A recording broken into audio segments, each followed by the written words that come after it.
Comment déléguer et systématiser l'expérience client? Parce que quand ta boîte va commencer à grossir, quand tu vas avoir de plus en plus de clients, il faudra bien que tu t'entoures pour continuer à apporter la meilleure expérience possible et pour continuer à apporter le plus de résultats à tes clients. Et si tu veux pas stagner en termes de chiffre d'affaires et en termes de clients, tu seras obligé de le faire. Justement, c'était le sujet d'une des interventions qu'on a réalisées lors de notre précédent séminaire. Bon, je te fais cette petite aparté parce que le son de la vidéo n'était pas terrible, on n'a pas réussi à retrouver le son du micro. Par contre, il y a beaucoup de valeur dans la vidéo, donc je comptais quand même te la donner. En tout cas, j'espère que ça va passer au niveau du son et je te laisse avec la vidéo.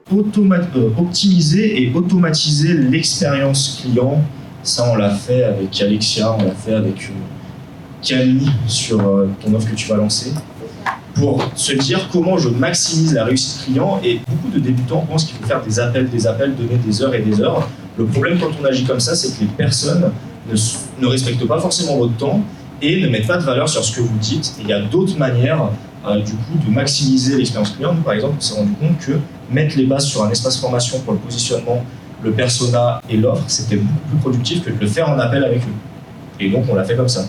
On a mesuré, on a vu que les personnes le faisaient beaucoup mieux, et sur le long terme c'était beaucoup mieux parce que ça venait vraiment d'eux qu'avant.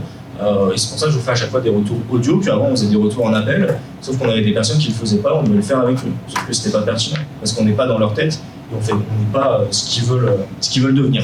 Donc réfléchissez à comment j'optimise toujours mon expérience client. Chaque semaine, moi je vous conseille de vous faire un point sur ça.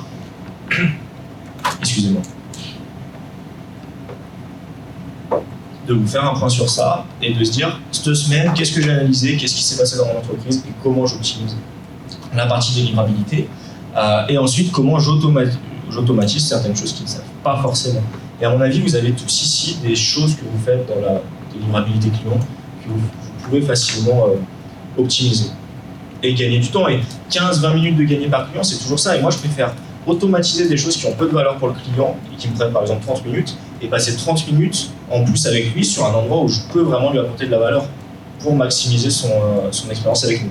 Donc c'est pareil, ça toutes les semaines, faisez-vous un point dans vos agendas, vous prenez 15 minutes, 30 minutes, comment j'optimise et j'automatise un maximum mon expérience client.